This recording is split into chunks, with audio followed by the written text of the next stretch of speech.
tonight's show is going to be a good one. We have a guest coming on tonight to do a little bit of who's hot and who's not. And for you Dynasty players out there, we're going to play a little bit of Stash or Trash. Stay tuned.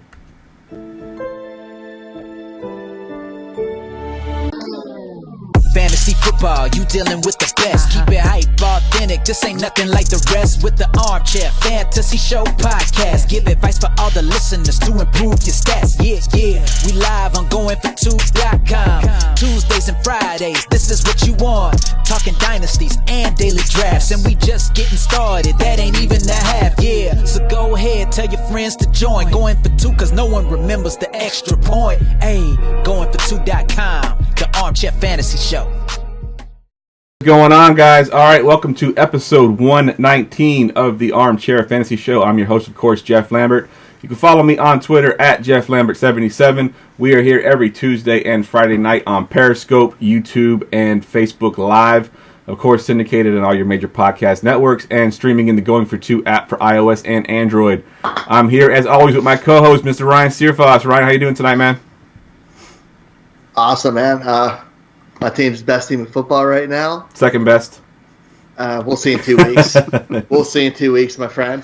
But loving it. It's a great season. Good stuff. And joining us tonight, we have award-winning creator of the Fantasy Football Guide. You can follow him on Facebook at _Bob Lung. Mr. Bob Lung, man, how you doing tonight?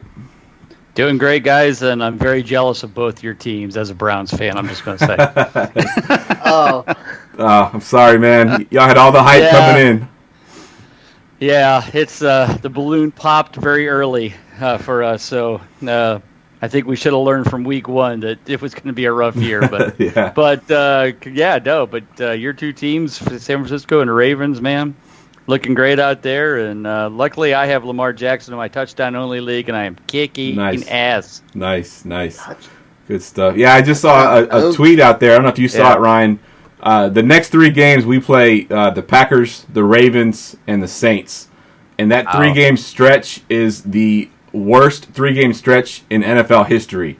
All three teams have over a 80% win percentage, and it's the worst ever. Like, this never happened before. So I'm like, great. We're going to see how good we really are.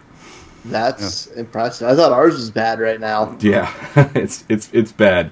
And this week, of course, I'm playing. My wife's a Packers fan, so if we lose this week, I'm going to have to hear about it all week. All right, Bob, let's go back to you. Let's kind of give you a chance to kind of talk about your football consistency guide and what you do during the season with your consistency rankings and such. Right. Well, the guide, of course, was out, and we are kind of everybody knows what it's about. But, I mean, just for anybody who might be new to consistency in fantasy football, because I'm sure there's some out there that aren't on top of it, or you think you know what's consistent, what's not. We've been writing about consistency in fantasy football since 2002. Big Guy Fantasy Sports is the site to go to. There we have the consistency report. We call it the clutch report, because saying consistency all the time over and over and over again is a real tongue tie. So I like calling it clutch. If they're consistent, they're clutch. And so we call it the clutch report. But you can go in there, put in your own scoring method, see how consistent the players are, how clutch they are for your certain positions each week, and we update those stats every week, so you can see all the way through week 10 now, week 11 now, how consistent the players have been. Certainly some very consistent players for the Ravens and for the 49ers this year. So definitely showing their numbers out there. All right. And then, down boy. Yeah. But, and then we write articles every week. We've got the prop bet consistency tool. So if you're into the prop betting as well, we've got that showing how to use consistency in picking your prop bets, which has been very successful as well this year. So a lot of great stuff coming also. Next year, we're hoping to do IDP consistency. Lots of great stuff. And we just want to keep being the leaders in this part of the fantasy football world, and keep giving this great information out to everybody. Good stuff. And I said award-winning. So was it last year you won the best fantasy football production publication? Is that right? Yep. And that was my second year as a finalist, won last year, and time is now to submit for 2019. So hopefully I'll have at least get to be a finalist again. If I can win 2 years in a row, that would be pretty amazing. I always said I kind of figured that just winning once is good enough for me to say that I've kind of made it in the industry, and really honored that my peers think the same about me as well. So that was quite an honor, and really proud of that. Really humbled by it too. I was just amazed that I could pull that off. So it was awesome. It's incredible stuff, man. I learned about it because I won the consistency report 2 years ago. Nice. And it blew my mind. Like I didn't know how you could put something like that in a PDF. Like I scroll. I got it on my phone. I'm like, this is gonna be something small. I'm like, oh my god, this is incredible. Thank you. Yeah, and every year I keep going. Well, I really should scale it back because, it's 160 pages. Does people really take the time to read this? But I also like to put it out as early as I can because it gives the opportunity for guys to take it on vacation with them, take their iPad, download the PDF or get the Kindle version or whatever, and sit while they're relaxing and read some fantasy stuff, and I update the guide all the way through the summer so that, you always have the most updated one if you do get the Kindle or stuff. So that's what the site's always been about, but thank you for the kind words. I'm glad people read it. I'm glad people enjoy it, and always enjoy hearing that people are always blown away by it. So Yep, good stuff, man. Good stuff. All right, guys, we got a lot to get into. Let's go ahead and get into the news and notes. News and notes from around the league. News and notes, as always, is brought to you by expandtheboxscore.com, putting advanced stats in your hand like never before. It's 10% off if you use my promo code GF210. We're getting ready to go into the offseason here in about a month and a half, 2 months, and they do college football.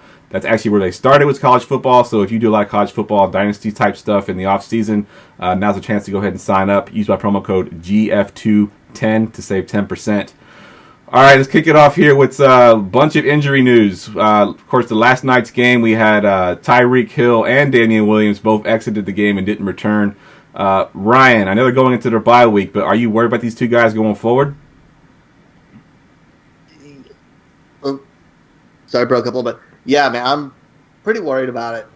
I have a ton of Tyreek Hill shares, but it's one of those things we have to sit and wait. They said it was his hamstring, so it could be something bad where he might be out and it lingers, or it might just be something he tweaked and can walk off. I'm going to be paying very, very close attention to all the news and reports out of Kansas City with how bad it actually is. Yeah, I mean, because if you could pick a time to sort of get hurt, I guess going into your bye week is the best time to try to do it, so maybe you have time to recover. Especially something that nags like that, I think it's really good timing where they're not forced to, we need to win right now to try to get that first round bye, so let's play Tyreek Hill and make it worse. Hopefully it's something they can wait off a little bit. All right, let's go to another team in the AFC here that's got some injury issues. The Pittsburgh Steelers, they could be out their top two receivers with Juju Smith-Schuster and Deontay Johnson both in the concussion protocol. And then also James Conner is not practicing yet today. So they could be without three of their top players this week. What are you doing for fantasy purposes here with the Steelers, Bob? Wow, I mean, at this point, I was kind of listening to this today and kind of thought the same thing. And I thought, damn, the Cincinnati Bengals could win this week. I mean, think about it. The Browns, who have not been playing well, and defense hasn't been playing that well, shut them down to only 7 points. They're playing in Cincinnati. You've got all of these people missing, especially all these stars missing. I mean, basically, who's going to beat them? Jalen Samuels might be the only really player they have that's worth anything. Mason Rudolph is just a guy. If they could get a quick lead on them and jump off to a quick lead, I really believe that the Bengals could beat them. And from a fantasy standpoint, I would want nothing to do with the Steelers this week, except maybe Jalen Samuels in a PPR because he probably catch a lot of balls out of the backfield, but that's about it at this point. Yep, agreed 100%. I think DFS, if we're talking DFS, you might look to this game for some cheap value, but if you're talking fantasy football season long, I'm not touching any of these guys. If I added them off of a waiver wire, maybe I keep them on my bench and stash them, but I'm not starting any of them this week for sure, even with the good matchup. I agree. All right, let's move over to the running backs, Ryan. Talk about Marlon Mack a little bit. Has a broken hand. They say he will miss at least a week, if not more. Is there anybody in that backfield that you'd add with Mack being out?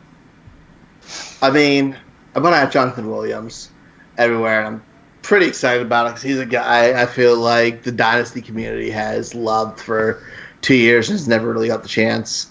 He looked good this week, and I'm going to take the chance on him because he has the opportunity to get a decent amount of carries, and I think Naheem Hines is going to have a little bit of uptake as well, especially in the passing game. So I feel okay about them. Obviously, they're not going to give you Marlon Mack production, but when you got injuries this late in the season, you're not going to be getting that top-tier production anyways, other than by your guys who you know have been healthy.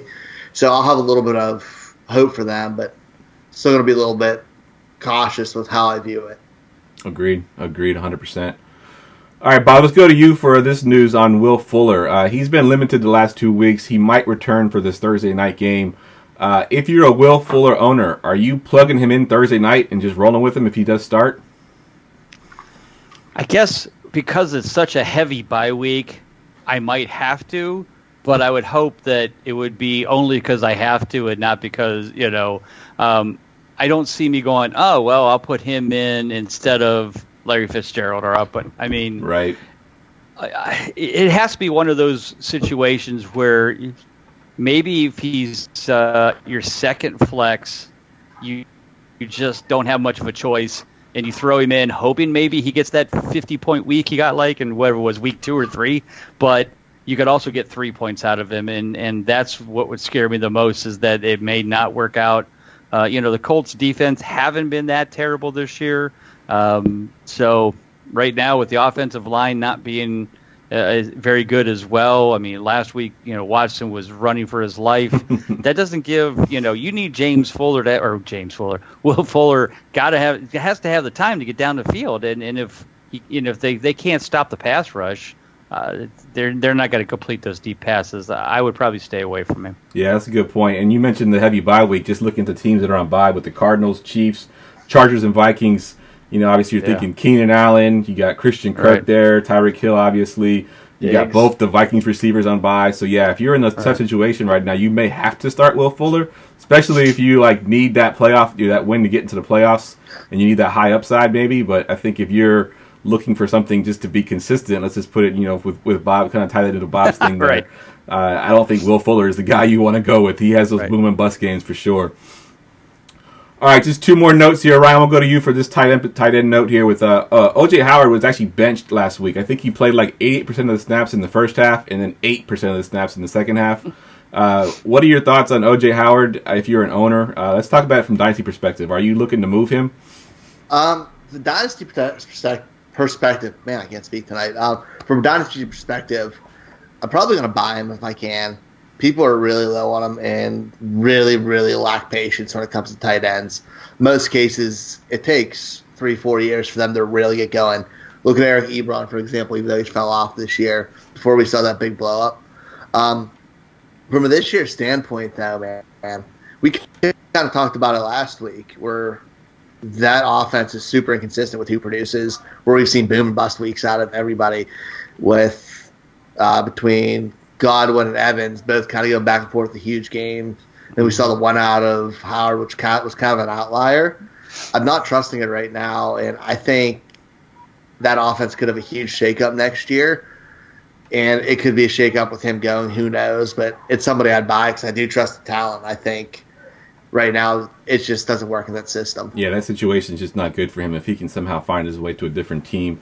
I'd heard those rumors everybody else heard, right around the trade deadline with the Patriots wanting him, and his value would have skyrocketed had he gone to the Patriots, obviously. All right, one last note here, and I had some people pretty tilted over this last one. Robert Woods was a late scratch on Sunday night, which if you started your receivers in the early games and then, thought Kupp was going to play, obviously, you couldn't switch him out, so hopefully you had somebody from playing on Monday night or somebody in that Sunday night game that you could have played. I know a guy in my league got screwed. He had no one he could start. Literally had to just take the 0 there because he couldn't switch anybody out. He had Fitzgerald earlier in the day that already played, so he couldn't move him into his bench, off his bench into his lineup. So going forward, are you worried about the situation with this personal issue that we still don't know what it is yet? They say they're not guaranteed that he's going to play this week either. I mean, I'm completely worried about the entire Los Angeles Rams passing offense. It's not just Robert Woods. Good point. I mean, Cooper Kupp went 0 for 2, and 2 weeks ago got 0 points. How does that happen? I mean, when you have this kind of talent with Gurley and Goff and Woods, and I know Cooks has been out for a week or so. I mean, last year, these guys were putting up monster numbers, all three of them, very consistent numbers. In fact, Robert Woods was one of my favorite kind of wide receiver 3, should get wide receiver 2 value, and he's done nothing. And I don't know if it's the offense, the system, teams have figured it out. I don't know what the case is, but I want nothing to do right now. Maybe Cooper Kupp, only just because I think he's still the safety blanket for Goff, but that's about as close as I'm going to get to that Rams pass offense right now. Yeah, it's crazy how much of a turnaround it's been from last year to this year. Last year, you could start all 3 receivers. You could start Gurley. Goff is obviously a big start.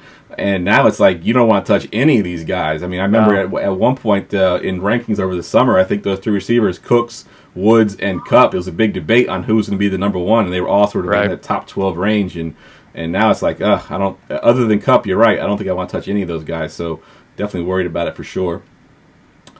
All right, let's move on to the pick'ems. We're not going to pick games this week like we do normally. We're going to do something a little bit different this week. But Ryan, he crushed it last week. Where'd you go? Like 13-1, Ryan, or 12-1? Yeah, I went 13-1 this week. 13-1. Oof, that was good. So he crushed me. He 13 games. I got 10 games. So he put up 3 more on me. So he's up 10 now on the season. That week that I missed, was it week 3 or whatever? I forgot to put my picks in. It's really killing me right now. I got to make a comeback here, or I'm going to be screwed. All right, so we're going to do a little bit of who's hot and who's not. Sort of looking at some of these position players here that have been playing really well over the last few weeks that you might have missed them. Going into the playoffs, we want to see who's being consistent right now and kind of help out your team going into the fantasy playoffs. We'll kick off with quarterbacks and with the hot side of things, Ryan. We'll go to you first for your hot quarterback. Who you got? I'm saying Darnold right now. He came off an absolutely monstrous week this week with 4 touchdowns against Washington. He had another 20 points the week before against the Giants. So he's been on fire with that. And his next 3 games are against Oakland, Cincinnati, Miami, which I'm completely buying against because those are cake matchups.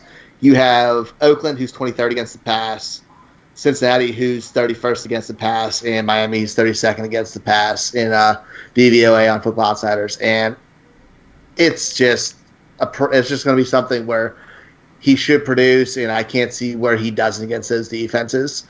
And they have the weapons with Robbie Anderson there. He still has Bell. I think it's him growing as a young quarterback, and these are a time where he could really shine. Yep, good point. Yeah, very good point. Bob, let's go to you. Who do you got for your hot quarterback? Well, my hot quarterback has been hot for the last 6 weeks, and believe it or not, has been hot all year, and that's Josh Allen. 80% consistent this year. The only 2 players ahead of him are Lamar Jackson and Dak Prescott. So he's ahead of Mahomes, he's ahead of Ryan, he's ahead of all of them. Now, granted, he's had a pretty easy schedule, so now it's going to be the put up or shut up because he goes against Denver, Dallas, Baltimore, Pittsburgh, New England for the next 5 weeks. So it's a little tough, but the kid can run, and that's what makes the difference. Just like Lamar Jackson, he can make things happen with his legs, and maybe he doesn't put up 280 yards or 300 yards passing, but those legs can get him 60, 70 yards rushing, gets a rushing touchdown, combine that with a couple passing touchdowns. He's clicking so well with John Brown.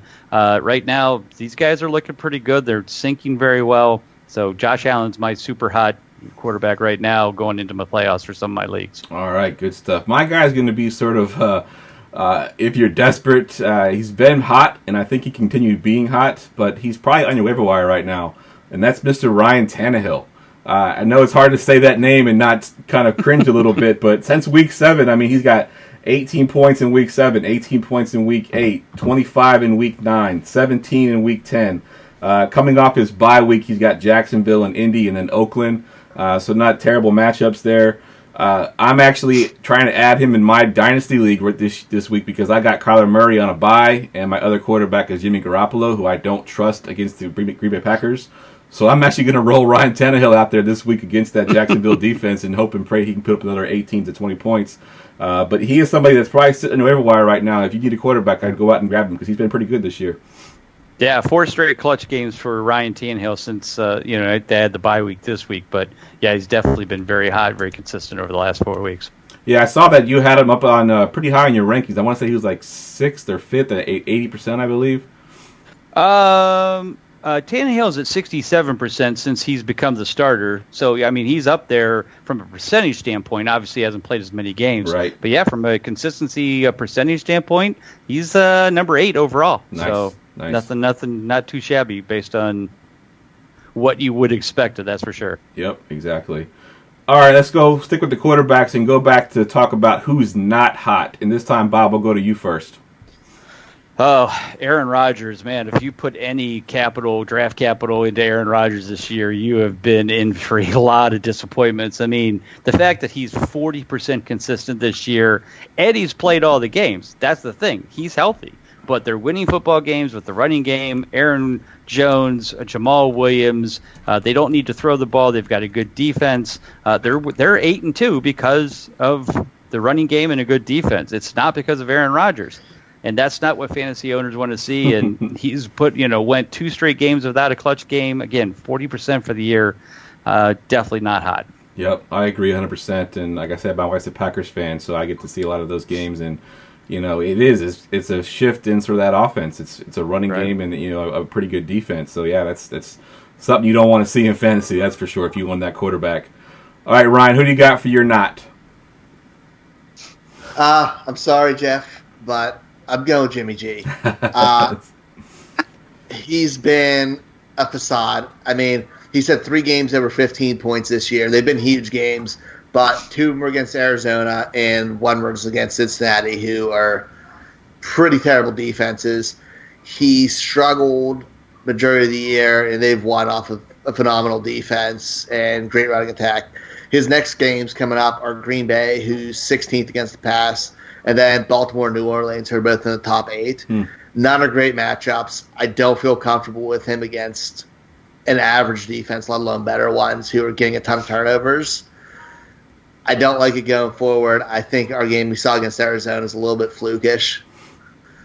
So yeah, I'm staying away from Jimmy G. I will agree but with he you. makes Aaron Andrews hot though. So yeah, she likes him.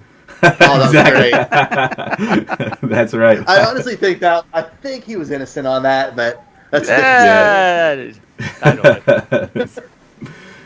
Yeah, I have to agree with you, actually. I mean, obviously he's coming off a career game, so it's hard to call him not hot when it's a career game he's coming off of. But you look at his next 3 games, like you mentioned, and I said this before the show started, that those 3 games are the worst 3-game stretch in NFL history as far as records go, with the Ravens, the Packers, and the Saints on the schedule. That's a pretty tough matchups for Jimmy G. And I just mentioned that I'm actually benching him this week for Ryan Tannehill, so that tells you what I think of him right now. So I will agree with you on that one.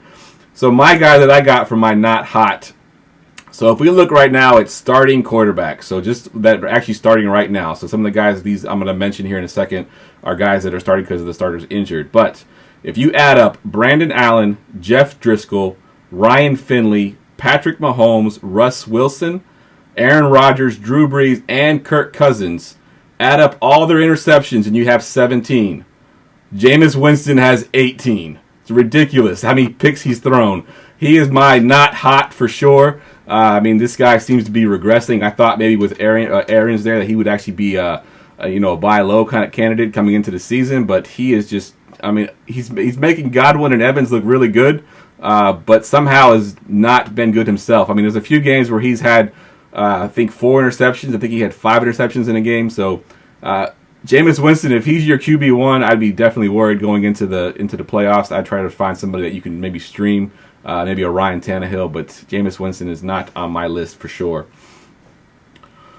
All right, let's move into the running backs, and Ryan, we'll go to you. Who's your hot running back?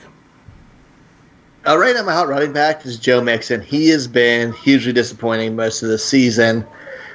Really hurt my soul. I love Joe Mixon's skill set. But that team's been pretty terrible as of recently. He's on 3 straight weeks, 17 PPR points. He's had 17 carries, 30 carries, 15 carries, plus he's caught passes in all of them. He has, minus Pittsburgh, he has an okay schedule coming up with the Jets and Cleveland coming up after that, and then Miami for the Fantasy Football Championship. But the biggest thing is they're starting to ride him with Jeff Driscoll quarterback. They realized Andy Dalton wasn't good, and they quit trying to throw with him. You mean and Ryan they're just. Finley. I'm sorry, Ryan Finley, not Driscoll. Wrong backup quarterback. Thank you for fixing me that time. Just checking. Yeah, I'm starting Driscoll in fantasy this week. Okay, It's giving me nightmares. That's fine. But well, he's starting Ryan Tannehill, so come on. Yeah, it can't be worse than that. I don't know. I think I feel more comfortable. Yeah, a rookie quarterback. Yeah, it still may be worse. But yeah, I hear you. But yeah, they're protecting the rookie quarterback, and they're running mixing a lot. And he's starting to get in a little bit of groove. I think they're going to continue doing that, even if the efficiency's not there. I believe he's going to get the volume. Yeah, I agree. I think that, like you said, the talent's there. It's not because he's not any good. He didn't forget how to play football. I think he's still good. They just aren't, using him the right way. And, of course, the offensive line is just terrible. But they've started to ride him a little bit more the past few games, and he's looked like the Mixon that we saw last year that everyone kind of bought in that first round this year that hasn't paid off for sure.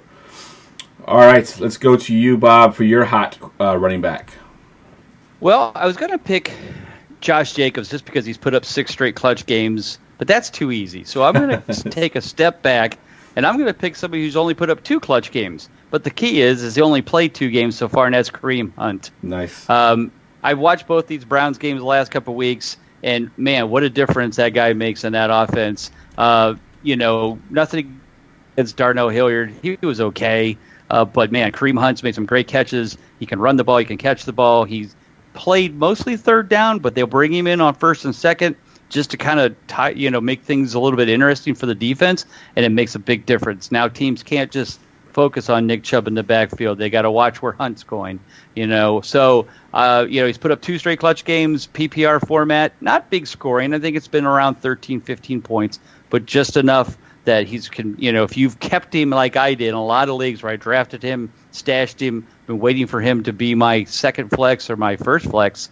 especially during these bye weeks, he's been coming real handy, and I think he'll continue to be a very consistent and solid player in a PPR league for the rest of the year. Yeah, I agree. I think, I was a big Nick Chubb supporter the whole offseason and into the season, and I think he's still going to be good.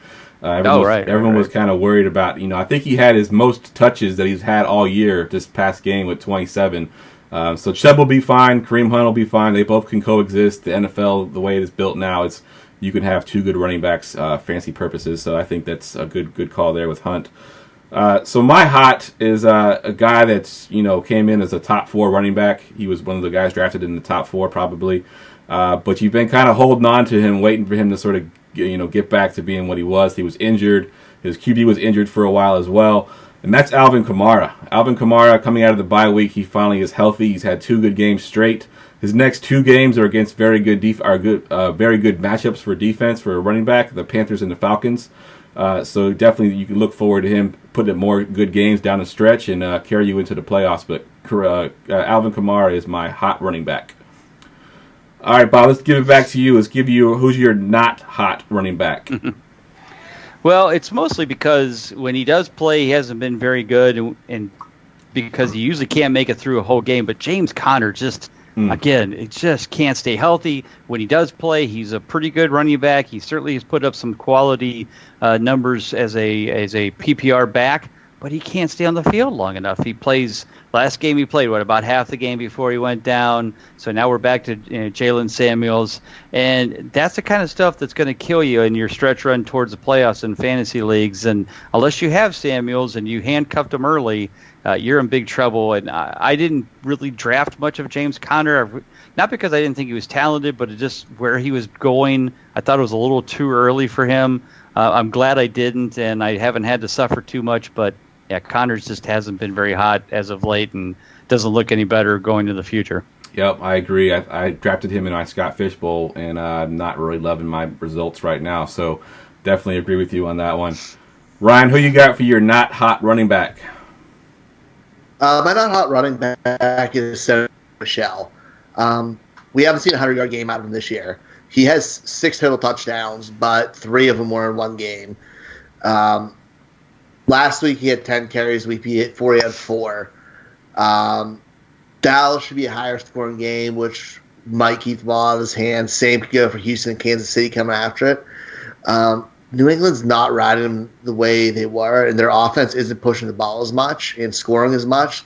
So we're not seeing him get as many red zone carries as 2018 as well. I don't know how he scores on your consistency, but I'd be really interested if you can bring that up real quick. But he's just somebody I don't trust in that backfield. No, he has been good. That he hasn't. No, Sony Michel hasn't been consistent at all this year. In fact, he's at 40%, so not been a good year for him. Not good. Yeah, he's been a nightmare this year. Not good. It used to be, I think last year it was like, is it a James White game? Is it a Sony Michel game? I think this year it's been basically there's like 2 Sony Michel games all year. It's been pretty bad for him for sure. All right, the crazy part is, go ahead. I'm sorry. I'd say the crazy part with them is a lot of times you're able to predict the usage in out of Patriots running backs off of their potential game script, and they've completely gone off of that as well this year, which makes it even more confusing. James White's the guy you should have had. If you needed the Patriots, James White was the guy that's been consistent all year, just like he was for the first half of last year, and then Sony Michel took over and kind of pushed him back out of the way. After we saw what they did in the playoffs in the Super Bowl with Michel, I think everybody was in. I know I was in on Michel. Yep, and I was. So I kind of went, James White probably isn't going to do much. Dumb mistake there. Should have stayed with White and left Michel on the bench or on somebody else's team. Exactly. All right, so my not hot running back is not really. I mean, it's probably injury related, but the way the Cardinals are using him right now, they're activating him. You think he's going to play, and then he doesn't play. It's twice now you've been burned if you started David Johnson in your lineups. Earlier in the season, they said he was active. He played 1 snap and then didn't come back in. In this past game, he was active again. Kenyon Drake took all the touches for the running backs this past week. I think David Johnson only played like 8% of the snaps. So David Johnson, I mean, I don't know what happened. Is it injury related? We haven't heard too much about the injury, and he's been active in each week, so you expect him to play. But right now, he's not startable for me. I'm not putting him in my starting lineup until I can see him actually get out there and produce. I know you guys talk a lot dynasty stuff. I mean, I'm in a dynasty league, and I have David Johnson. I'm considering trying to get rid of him. I mean, I just feel like, he's 26 years old, and I think he's done. Yeah. I mean, he can't stay healthy. It's his back. It's his legs. It's it just seems like there's something every week, and it's something different. Yep. It's not just one thing. I mean, I know the wrist injury was kind of a fluke, and we can write that one off. But, man, this year has just been a nightmare. And I tried to trade him about mid-season and couldn't get the right offer. But now I wish I would have taken some of the offers that might have not been as good then, because now I think his value has dropped even worse. Yeah, it's funny. I can't move him. Go ahead. It's tough right now. He has no value at all. But it's funny, in the offseason, the guy in my dynasty league, he owned Le'Veon Bell and David Johnson, and I was trying to get one of those players from him in the offseason, and the one I really wanted was David Johnson, and he was not budging, so I got Le'Veon Bell from him. So I'm kind of loving life right now that I got Le'Veon Bell over David Johnson. I mean, Bell hasn't been great, but he's been better than David Johnson for sure. Oh yeah, right. All right, let's move to the receivers now. Bob, we'll start with you this time. Give us your hot receiver. Well, it's so funny. I never thought I'd ever in my life, especially ever since this guy's been playing, say that this guy is hot and is very, very effective and consistent as a wide receiver in the NFL, and that is our preseason favorite, Devontae Parker. Holy cow, 7 straight clutch games. 80% consistent. He's tied with Julio Jones, Julian Edelman, DeAndre Hopkins, Tyler Lockett. I mean, where in the world did all of a sudden Devontae Parker seem to find his fantasy value for the first time ever? But nobody is hotter than him. The funny thing is I don't hear a lot of people talking about it, but he has been super consistent. And, for those you drafted him, and finally, after 7 years, it paid off. Congratulations.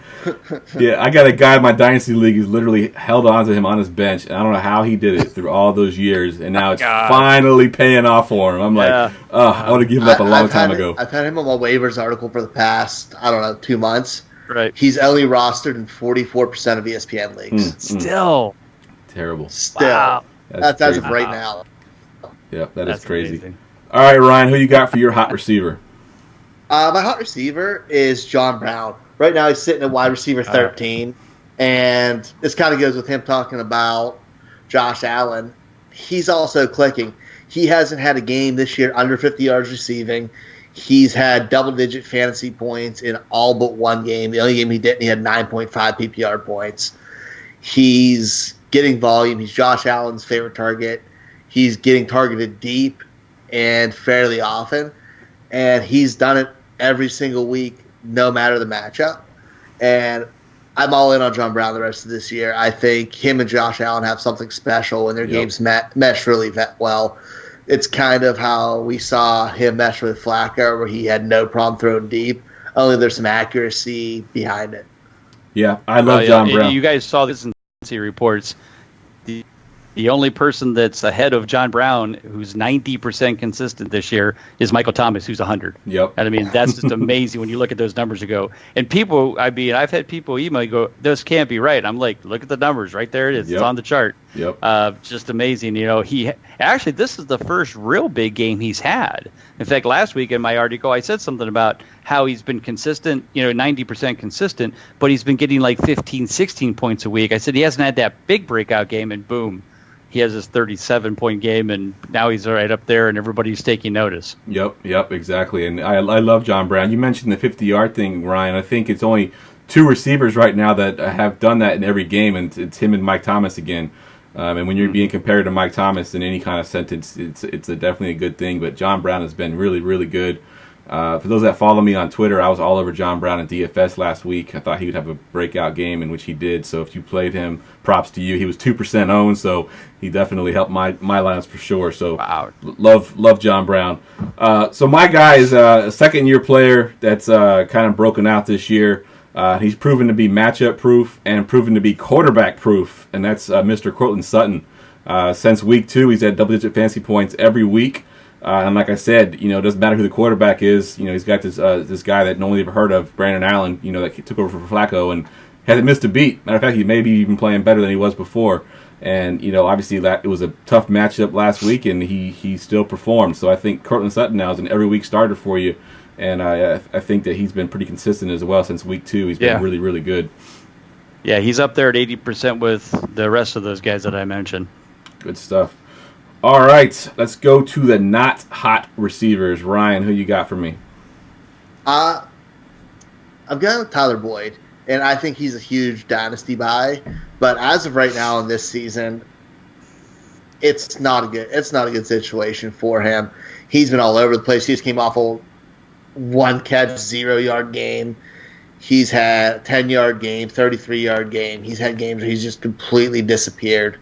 He's not a number 1 receiver, which is something we've talked about in the show in the offseason. He needs that A.J. Green to kind of make life easier for them. And I don't think that's something we're going to see this year. And it's not great for his matchups. So he's something I'm completely avoiding. I know he's wide receiver 27 right now. So he's just outside the wide receiver 2 range. But the way it's coming is ugly. I don't want it. And if I take him, it's in the dynasty for the future, not for now. Yep. He's a rebuild target for me. Agreed. Who do you got for your not hot receiver, Bob? Well, we talked a little bit about earlier, and that was Cooper Kupp. But another one that I wanted to mention is Allen Robinson and that whole disaster in the passing game called the Chicago Bears. They benched Trubisky, which they should have done. Well, they should have never drafted him, but that's another opinion. But that offense is just a mess. They've got Chase Daniels in there now. They're going to need to use a combination of Montgomery and Cohen and some of those. I just don't see Allen Robinson getting back to being fantasy relevant probably the rest of the year, but he's been down for the last few weeks anyway. Yeah, actually Robinson was mine as well, so I'll pivot here to another guy that actually was mentioned in the chat here. Mike Avery brought up a guy we mentioned earlier on the podcast, Juju Smith-Schuster. I know he's probably going to miss this game this week, but he's been extremely inconsistent. Obviously tied to his quarterback play more than anything, but if you drafted him high, I mean, you probably still have to start him just from the fact that you got him first, second round. But man, is he playing? He's tough right now to put into your lineups for sure. Definitely. All right, so let's move to the tight end position. Ryan, what you got for your hot tight end? Let's not say that too much. Hot tight end. That's not really the kind of podcast we're running here. No, I mean, I gotta go with my boy Mark Andrews, man.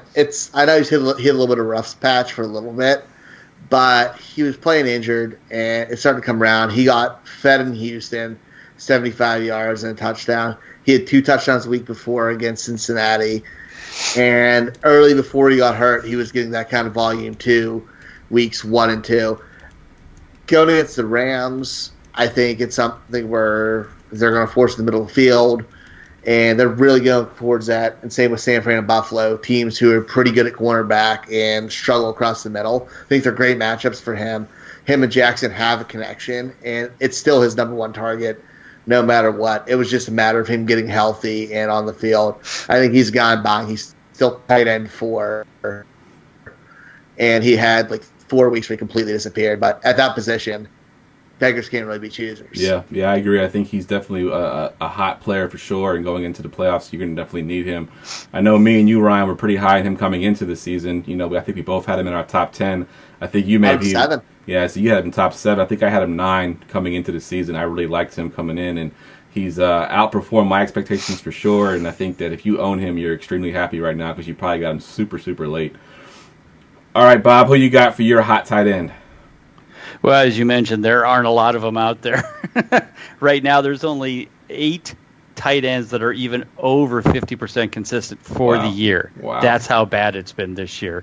Like you said, unless you have Kelsey, Hooper, Ingram, Henry, Kittle, or Andrews, and Waller, and Ertz, you're in trouble. You're in trouble. And so it's hard to find hot, but there is one guy who actually has put up 3 clutch games out of his last 4, and that's Ryan Griffin for the New York Jets. Now that Chris Herndon's not there, and they're basically kind of, I don't know if they've given up on him or he actually just injured. It's hard to tell.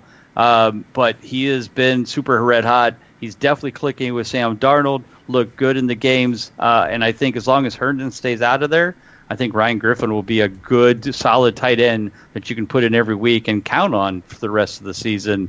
And they use him a lot. There's no question. So definitely like Ryan Griffin right now. Yeah, it's crazy because somebody on Twitter actually asked me a question, a sit-start question, and included his name, and I had to go look at his stats. I was like, really? Is he really a sit-start question? But sure enough, I mean, I was surprised. Yeah. I was like, damn, this guy's actually putting up some good numbers here. So, right. So my hot tight end is one that you just mentioned, one of the top guys there that had a little bit struggled, Zach Ertz. Everyone got worried there for a few games that Dallas Goedert was going to take over his position. A little crazy to think that. He's come back now with 2 straight solid games and even can coexist now with Goedert. I think Goddard vultured a touchdown from him last week, but he still had 9 catches on 11 targets for 94 yards. So Ertz is once again just a plug-and-play starter. He's near the top in tight ends for targets. So I know he hasn't caught a lot of touchdowns this year. Goddard seems to be getting the touchdowns, but with the amount of targets he's getting, those touchdowns will eventually come. There's got to be some regression there to the mean because he's just not getting those TDs. And I think these last few games here we might see a little bit more of him in the end zone. Definitely. All right, so let's go to the not hot side of things. Ryan, who you got for your tight end? I'm going with Eric Ebron and the rest of the Colts tight ends as a group in general. They're spreading it around between them. Nobody's really shining. Ebron has the most targets, but he had 12 of them in one game. He had seen 4 or 5 in any game outside of that. Basically, it's with these 3 guys, you're praying for a touchdown to get any fancy relevance out of it. It's nothing I trust going forward, even in some pretty great matchups with the Houston and Tampa Bay games coming. I still don't like it because we don't know who's going to get the ball. It's going to be him. It's going to be Ali Mo Cox. It's going to be Doyle. We literally have no clue, and it's turning into a fantasy nightmare in that situation. But I don't know what you can do with that. It's one of those things. If you don't have those guys he mentioned, you're just praying for a touchdown anyways. Yep. But they're kind of the bottom of the pecking order for what I'm reaching for. Definitely. Ryan, while Bob talks, if you want to just hit the reset button on your Skype, your screen froze there. We can still hear you on audio, but you got a frozen screen. All right, Bob, let's go to you. Who do you got for your not hot tight end? Well, gentlemen, let me take you back to week 5 through 8 when we all were so excited after Will Dissly went down that we all could pick up Gerald Everett and thought we had it made for the rest of the year because this guy was catching balls left and right and looked great for the Los Angeles Rams and put up 3 out of 4 clutch games in those weeks. And, man, I was all in. I was so excited. Thought Gerald Everett was going to be my savior because I had lost Disley after I had lost Jared Cook at the beginning of the year, Wow. just being pathetic. And then he just disappeared off the face of the earth, and he's been so cold. We can't find him. Yeah, that's a good one. I like that one. Definitely cold and sort of falling off. I mean, he kind of was like one of those guys you were waiting on. You know he has Right, the talent. right. He's super athletic. You know, he's in a Right. good offense, and you thought, okay, this is finally it. And then he just disappears again. And then so. he becomes the O.J. Howard of Los Angeles. Yeah, exactly. So my guy actually had a little bit of a hot streak there for a while, too. I think at one point may have led all tight ends in touchdowns. And that's Mr. Darren Fells. He is so touchdown dependent, it's ridiculous, and I don't think that you can trust him. I think 2 weeks ago he had one catch for 1 yard for a touchdown, which, you know, is not great. I mean, it's great you got the touchdown, but not really good for volume and production. He only had one catch for 18 yards last week. This guy he's one of those guys you plug in and you just pray. So if you've got some injuries or you got some guys on a bye, you're just hoping he gets that touchdown, but not somebody I want to put my fancy hopes on going forward for sure. All right, guys, let's take a quick commercial break, and when we come back, we're going to look at some dynasty stashes and see if we can find some diamonds in the rough here, so to speak, for next season. So hold tight. In the unpredictable world of fantasy sports, when all hope seems lost and chaos and confusion rule, one hero will rise.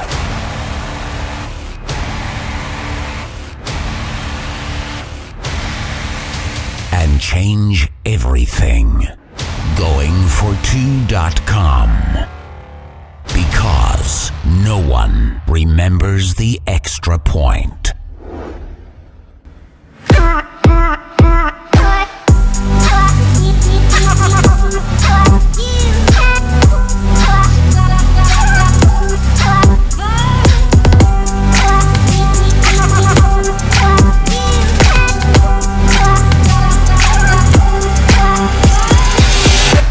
All right, guys, welcome back. I'm here with Bob and Ryan, and we're about to do some dynasty, some stashes here, some guys that are probably sitting on the waiver wire right now that might have some value next year that you can stash on your bench, especially if you're not going to make the playoffs. You know, just stash these guys and hope that they have a path to success next year. So it's time for Stash or Trash.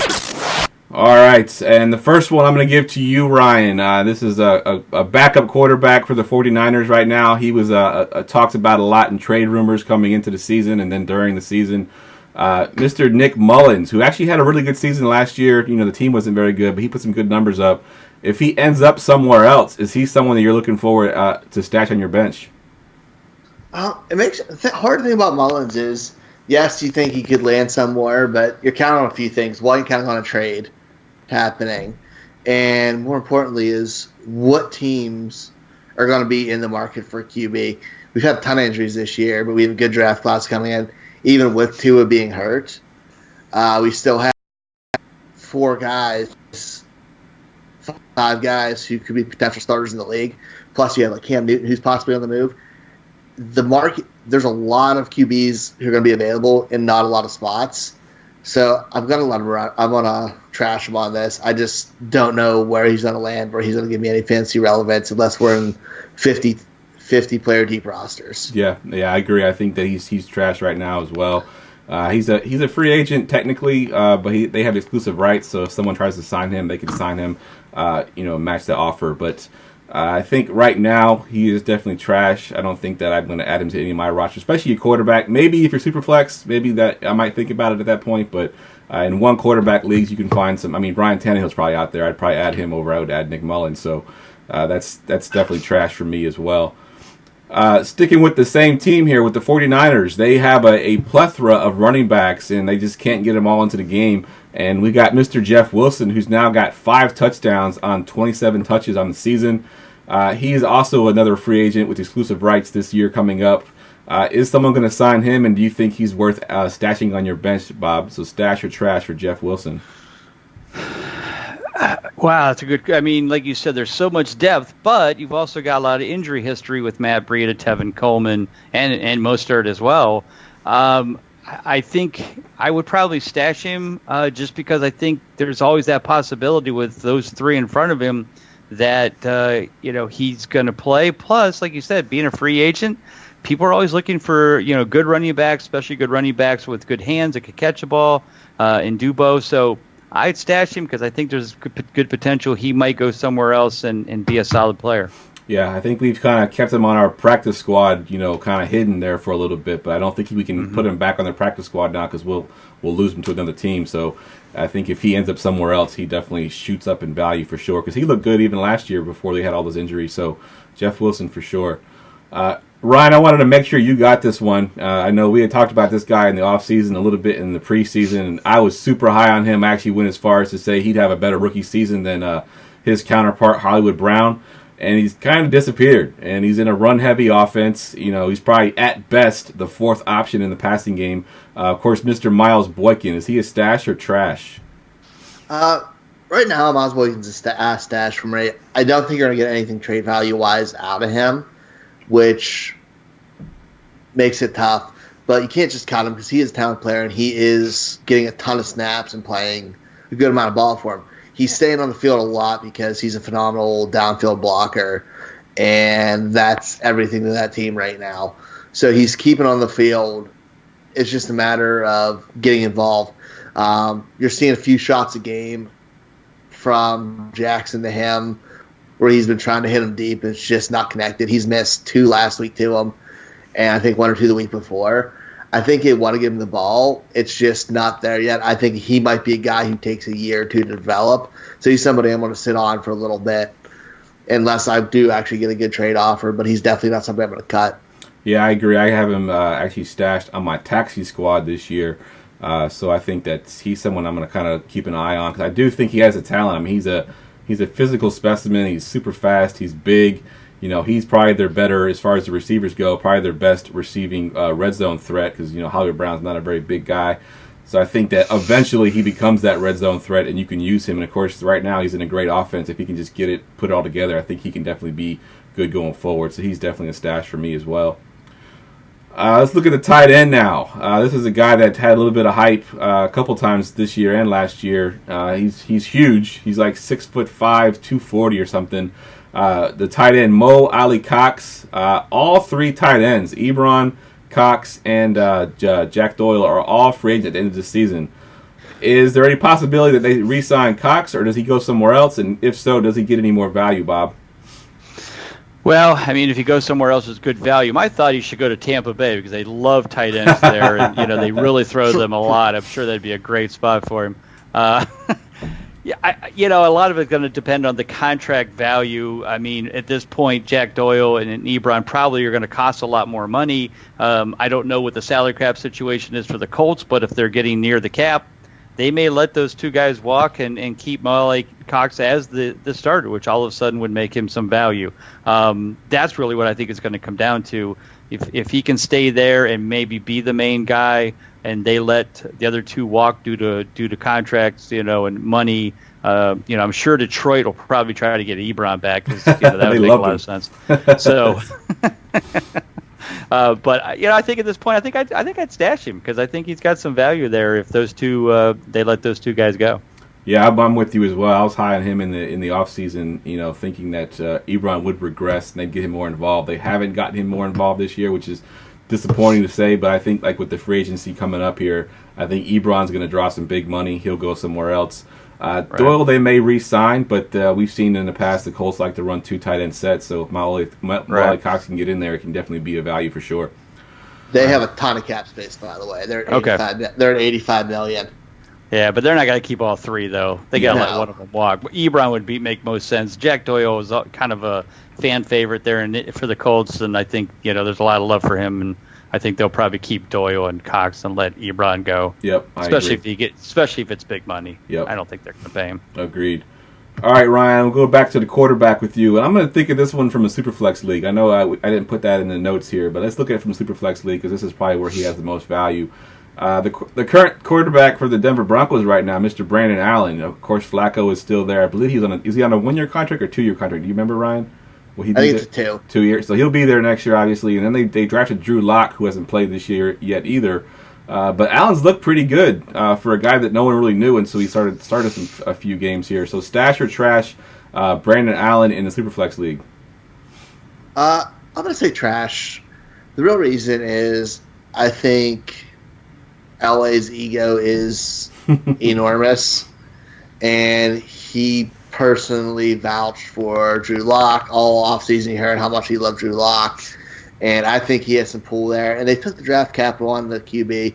He's been on injury reserve most years. He hasn't gotten that fair chance, and he has all those tools that make people ooh and ah.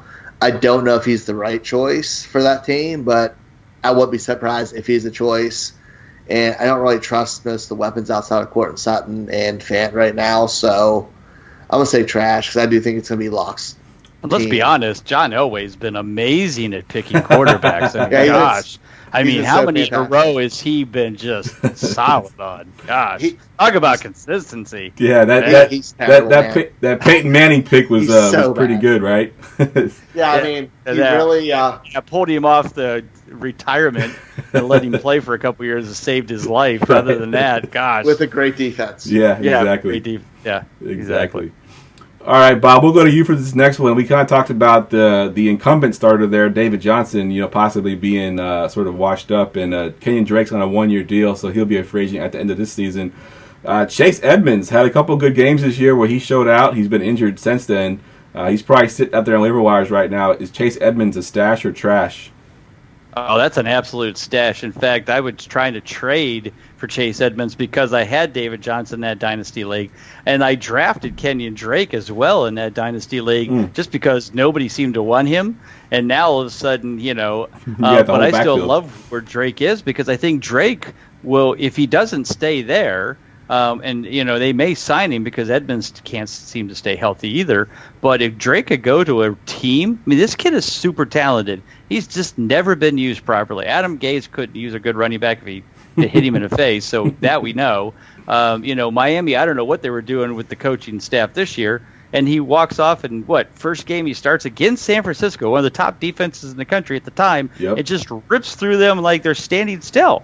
I mean, this kid is so talented, and yet he's just not. If he can get the right place, right team, right situation, he could be an RB2 next year without question. He's a definite. So anyway, going back to Edmonds though, he's a stash as well. He's got a lot of talent. He looked good when he was healthy, and was in there in replacement for David Johnson. So he's a definite stash for me. Yep, agree 100%. And he's still under contract too, so he'll be a cheap stash for the Cardinals as well. So definitely a stash for me.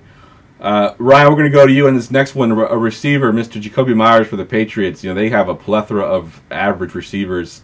It seems to be each one is fencing for a day or two, and then they kind of fade away. But he looked really good in the preseason. He had a few games this year that were pretty good as well. I believe Dorsett could possibly walk after this year and leave that open. Of course, they got N'Keal Harry, the rookie. But is Jacoby Myers a stash or trash? He's as close to being a borderline trash as we can get. I think a lot of that hype from the preseason is you see 1 or 2 catches against second and third stringers, people get super excited about it.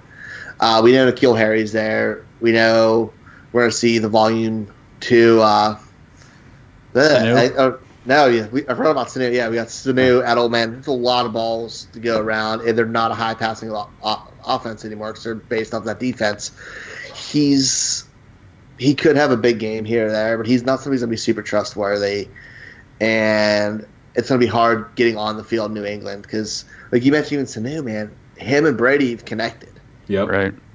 The other thing I'll bring up, too, is that I was watching that game last week when they were playing were they playing Pittsburgh? No. I forgot. Oh, gosh. No, you got me getting Philadelphia.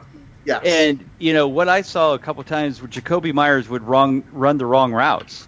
Brady would throw the ball, and Myers was nowhere near where he was supposed to be. And the look on Brady's face, you just sit there and go, yep, kid, you're not going to last long because if you make mistakes with Tom Brady, they'll just find somebody else. And so, I'm kind of with you on the trash. It's like, man, from what I've seen, at least in a small sample size, but some of those get plays. I was like, I mean, he made some good plays too, like you said.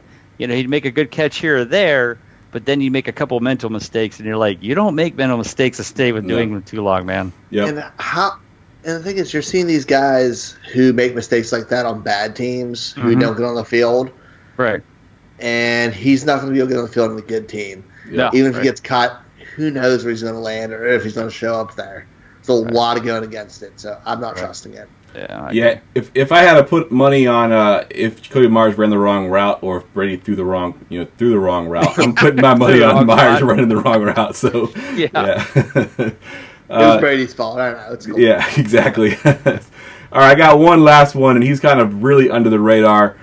He had a pretty good game this past week. He had 9 targets, but Adam Thielen was out. Thielen, though, is not getting any younger, and he's got some injury history now. He's 29 years old, so this guy could possibly have some value going forward. And I can't even say his first name. I know they call him Bissy, so we're going to go with Bissy Johnson for the Vikings. Can he carve out any kind of role here that would be worth stashing him, Bob? I mean, as long as you're playing in that offense where you got Dalvin Cook in the backfield, you've got some very, Stephon Diggs on the other side, Thielen out there too. I mean, I don't know what the contract situation is for the 2 stars. I think they're both signed for at least a couple years. So My thought is, unless there's a serious injury to one or the other, he's probably not going to go anywhere. But being the third wheel on that team doesn't suck. And as long as they continue to keep on the team, I think he's worth stashing on your dynasty.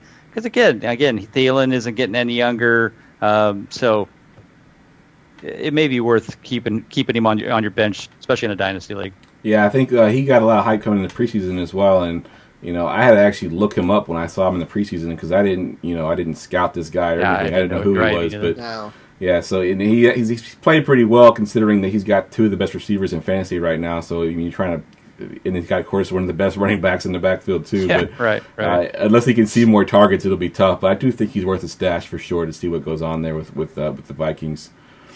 Right. All right, guys, that wraps up our stash or trash segment. We're going to close it out here as we always do with. Get ready for GoingFor2.com's Forgotten Fantasy Player of the Week. All right, we do this every week, Bob. Who do you got for us? Oh, you're coming to me first. I was trying to get to Twitter so I could find my stats. So I'm going to go way back. This was probably before some of you guys were born. I'm going back to 1999, and I mentioned my touchdown-only league, right? So the reason I bring that up is because that was the first league I ever played in 1985 is when we started. Wow. And because of the fact that we didn't have computers, at least not really good computers then, we had to do everything by hand. So, there was no internet. There was none of that kind of stuff. And I just remember that you get 6 points for rushing touchdown, and you get 3 points for passing touchdown. Quarterback gets 3, receiver gets 3. That's our scoring method. And 35 years later, we still have the same league, and 8 out of the 12 guys are still in that league. So we still play the same rules. Anyway, back to 1999 when I won my championship. In week 5, there was this guy named Olandis Gary who came out for the Denver Broncos, came out of nowhere. Nobody knew about him, never heard of him. And that week, he gets a rushing touchdown. Actually, it was week 6. And so I'm like, well, he had 124 yards rushing, got a rushing touchdown. That's 6 points. I'll pick him up off the waivers, see what happens. Well, needless to say, he rips off 1,200 yards, 7 touchdowns plus 1 receiving, so puts up 8 touchdowns and basically helps carry my team through to the championship. Nice. Because I had some other stud players, but he became my second running back and was putting up just as consistent numbers as my main guy each week. And I rode him to fantasy championship in 1999, and so that's my gone but not forgotten. All right. He was a Kubiak guy, right? Yeah, he was under Kubiak, right, Yep. right. Yep, I do remember him because I've been playing not quite as long as you. I've been playing since '98. I've been alive that long. Since you started. I was gonna say, I think that's probably when Ryan was born. Yeah. Your league and my year of birth, exact same. Exactly. That is crazy. We actually only give the guest the Forgotten Fantasy Player, so you're the only one that's going to go tonight, Bob. All right. Thank you. All right, so let's go ahead and just go around the room real quick. Bob, tell us where we can find you on Twitter, where we can find your work at, and anything else you want to plug. Well, first off, thank you guys for having me on. Honor, great time tonight. Love to come on anytime, and thank you for letting me be a part of Going for Two. Continued much success for you guys as well. But find me on Twitter, Bob_Lung, and then, of course, Big Guy Fantasy Sports for all of your consistency information you need for your fantasy leagues. We're going to help you get through the playoffs. If you haven't signed up, come on in. Make sure, let me know. If you're listening to the show tonight, hit me up on Twitter. I'll give you a free subscription the rest of the year. You can follow it and get you through the playoffs. So how about that? Nice. I love it. All right, Ryan, where can we find you at? Find me on Twitter, Ryan05, fancyfbconnect.com. Find me here every Tuesday. Find me with my waivers on Tuesdays. More articles coming out soon at goingfor2.com. Find me at the Dynasty Draft Room. Cover the SEC. I'm doing rookie profile or soon to be rookie profiles. Have Brian Edwards coming out this weekend. I'm doing a guest podcast for them as well, live on Saturday at some point in time. We haven't decided yet, but all over the place. Yeah, Ryan is everywhere right now, and I'm going to be following those profiles pretty quickly here. I don't watch college football, so this is around the time of year I start looking at some of these top guys. So I'm going to be looking for your articles, and we can talk about them on the podcast a little bit as well. As always, guys in. Go ahead. What was that? So about 30 players in so far. Not on profiles, but scouted. Wow. So getting there. Just draft all Ohio State Buckeyes. Come on. Exactly.